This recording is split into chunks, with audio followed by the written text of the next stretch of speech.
Welcome, Edel. During our time talking, I'd like to speak to you about your role as Director of Education in Cork Prison and also the work that you're doing in the community with the Dillon's Cross project. And maybe looking at the prison and communities, it's often said that prisons in lots of ways are a reflection of the problems and the other issues that are happening in the wider community. Would you agree with that? Absolutely, absolutely. So when you look at the wider issues at the moment, the homelessness, mental health, addiction, these are all very, very much issues that come to the fore working in the education unit. I suppose unless we start looking at the whole area of equality, equity, social justice, these issues are going to continue. I mean, people, even from a compassionate empathy point of view, if people are not looking at it from that point of view, like even in terms of the homelessness, going back a couple of years ago, I remember leaving the prison one day. I was going down to a launch of an end of year report. I think it was Cork Simon. As I was leaving the prison, as I was leaving the education unit, I met two lads and I was chatting to them. I was going out with Francis, who works in the homeless sector, supporting lads post-release. When we were going into the centre downtown in Cork, we met another brother from the same family, and I heard afterwards there was a fourth member of that family in prison in Limerick. So even from taking the whole part of the whole compassionate point of view away from it, you have four people in prison on and off over a serious number of years at a cost to the state of 65 to 70,000 euro. It makes absolutely no sense that we are still dealing with homelessness. And so many of our lads inside there go back out to a situation where they end up homelessness again. And then you're trying to deal with the whole mental health and addiction issues on top of it, whereas if the correct supports were put in place at an early enough stage, I think you could prevent a lot of it and in the process save quite a lot of money. And listening to you is a bit of a paradox that when people are in prison that they probably have greater access to education than they ever actually had outside. And what's even a greater paradox, Ciarán, is the fact that for a lot of our lads who would have never had positive experiences of education on the outside, they would say that their first positive education experience was in prison. So when you talk to a lot of these guys, they didn't want to go to school, they didn't dropped out early. Usually our classes, now this is probably before COVID, but they would be bursting at the seams. We didn't have enough classes, we could have doubled the capacity and we still wouldn't have been able to meet the need for the lads. So it could be practical classes, oftentimes the practical classes lead on to the academic. When the guys get a sense of success and a sense of what they're able to do, when they hear the positive message from the teachers, they just build, it grows and grows. So oftentimes we'd have guys coming in with adult basic education, it could be literacy needs, it could be dyslexia. Once the teachers start working with them, once the lads hear, and sometimes they look at the teacher kind of as in, they don't quite believe it when somebody's giving them this positive message about the work they would do. I would always emphasize how important it is that we are positive, but I would equally say it has to be for a reason. You can't be patronizing. Yeah. But these guys have the same ability as you and I had. They more than likely just didn't get the same supports, dropped out of school early because they hadn't the supports at a young enough age. But when the supports are put in place, when they have the stability of having a place to sleep at night time and all the other needs are met, of course they can succeed. And this is the wonderful thing about, I suppose, providing education in prisons, is when the other pieces are in place, it all works really, really well. And just like out in the community, is the range of people seeking education inside in prison at that broad level as well? Absolutely. So the youngest person we'd have would be kind of 18 upwards. Mm-hmm. You would have a guy from 18 and we have a guy in his 60s at the moment. You've everything in between. And there's no guarantee that the person who's in their 60s is any better able to read and write than the person who's 18, 19. And I think it's a real shocking reflection that we have guys in their late teens, early 20s who are still struggling with reading and writing. And I'm not blaming anybody here because it's not a blame thing. I think we just need to look at what are the reasons why. There's a huge overrepresentation of the traveller community in prisons. Again, of course you're going to end up struggling if you don't have kind of the basic skills of reading and writing. You can't use your phones, you can't use technology, you can't fill out forms. Then a whole thing of frustration builds up. If you're looking at homelessness, you're looking to kind of self-medicate, you're looking at maybe alcohol and drugs to deal with these issues. So of course, frustrations boil over and things go wrong. The Cork Education Training Board and previously the BC has historically been the provider of education in Cork Prison, as with other ETBs across the country in other prison settings.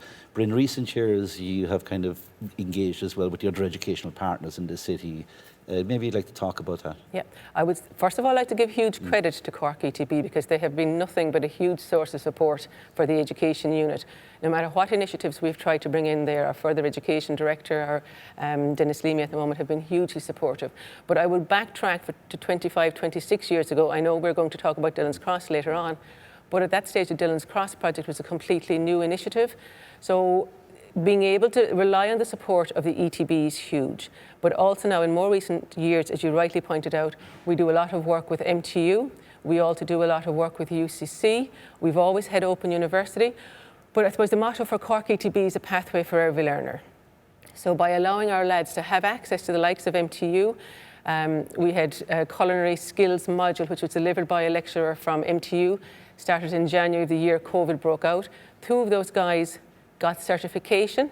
One of them ended up working, had a really good job in West Cork. He then used that to bounce on to another even better job again. We have courses with UCC. We did a course, a certificate in mental health, where 2 of our guys would have gotten really, really good marks. These are guys who left school early, remember? We have an Inside Out program, which started in January of 2020, where we had 8 students from our education unit sitting in a classroom in the school with 8 students who were allowed to come in from UCC.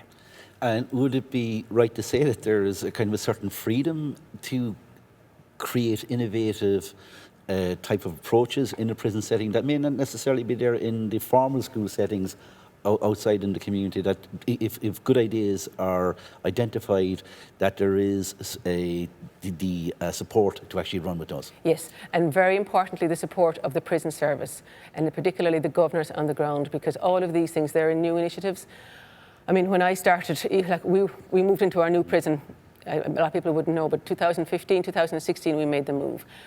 Up until a year before we moved from the old prison to the new prison, we didn't have access to the internet in anything but the head teacher's office. We did not have functioning PCs in each of the classrooms. We now have PCs which are networked in every single classroom, and there is the option of internet access now. It's obviously very secure internet access, it's locked down. But so I suppose every new initiative, I suppose the point I'm making, is very challenging for the teachers in the education unit, but very challenging for the prison service. So for them to be allowing all these initiatives, so for bringing in 8 students from UCC to sit in a classroom alongside 8 of ours, that's a really a huge step for them. But the prison service really are trying to, they understand the importance of I suppose, supporting the students as much as possible when they're inside, in order that these connections are made with the community before the lads get out, because I would see that for a lot of them, it would be a really frightening experience to walk into a lecture in UCC. But if they're sitting in a classroom with the UCC lecturer speaking to them, alongside students that are 2nd and 3rd year criminology, social science students, they're beginning to understand their own value. They're beginning to understand that they can contribute every bit as much as the student from UCC to the discussion. You mentioned the Dillon's Cross project. Maybe you could tell us what the Dillon's project does, but how important it is to the wider educational mission of the education unit in the prison as well. Okay, so maybe I could start, Kieran, by just mentioning that, in my opinion, there's a number of different reasons why people end up in prison. One of them would be probably the area of social disadvantage. But again, like, we would know lots of people from these areas who go on to have very successful careers and education, etc. One of the next things I would think that leads to somebody ended up in prison is if the family structure isn't stable. So if there's family dysfunction, family chaos, the supports aren't there to support that student when they're preschool, primary school, etc. And then the third part, I think, would be a negative experience in education. So obviously we can't do anything about where a person is born, and we obviously can't do a whole lot about the family they're born into. But the third thing, I think we can do an awful lot, and that's where Cork ETB comes into its own, that they support this project, which is Dillon's Cross project, which offers both support and education to female relatives of persons in prison. And by working with these women, again, it can be teenagers, 18, 19-year-olds. We have women up to their 50s or 60s. And remember, again, when you're working with people with prison connections, in many cases, it can be the grandmother who is rearing her grandson. But this project supports and offers education to these women, trying to break the cycle. So for an example, we have one of our first participants. The course started 25, 26 years ago, traveller background. Husband was in prison at the time. She did a course with us. It was a level 3 at the time. It was NCVA, which predated FETAC, which predated QQI. but she then went on to the College of Com, did a childcare course with the help of one of our teachers at the time, Lena Cronin. She went from that to get a full-time job working in the childcare sector. She's been working in that industry for 25, 26 years. What a message that sent out to her own kids. So her own daughter then subsequently went on to higher education. We have 2 girls in the last year. One is doing a business type course in the colleges in Cork, and the other girl is doing a culinary course with College of Com as well. So again, that's changing the narrative for the whole family. So, but equally important is for a lot of those girls. We've had one student going back a couple of years ago who had been in Limerick prison herself, who had a fairly awful addiction. She did the course, but at this stage it was a 2-year course. It transformed the girl.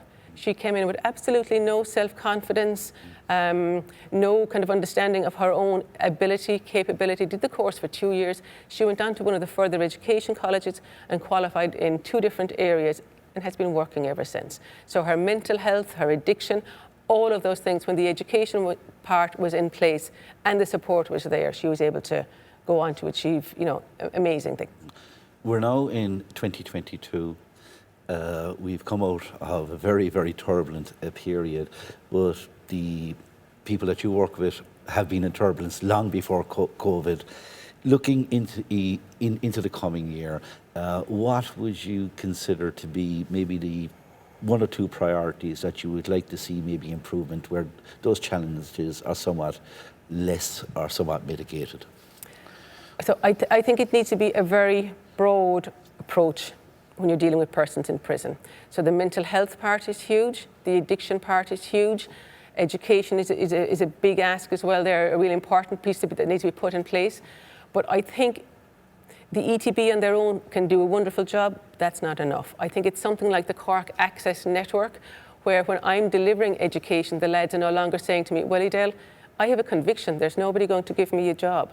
If I can say to that person, I know that there are businesses in Cork City that are willing to give employment to somebody who has a conviction, and I can say that with authority, knowing that they're there, well, then that person, it changes the mindset of them. They have a reason to do the education piece.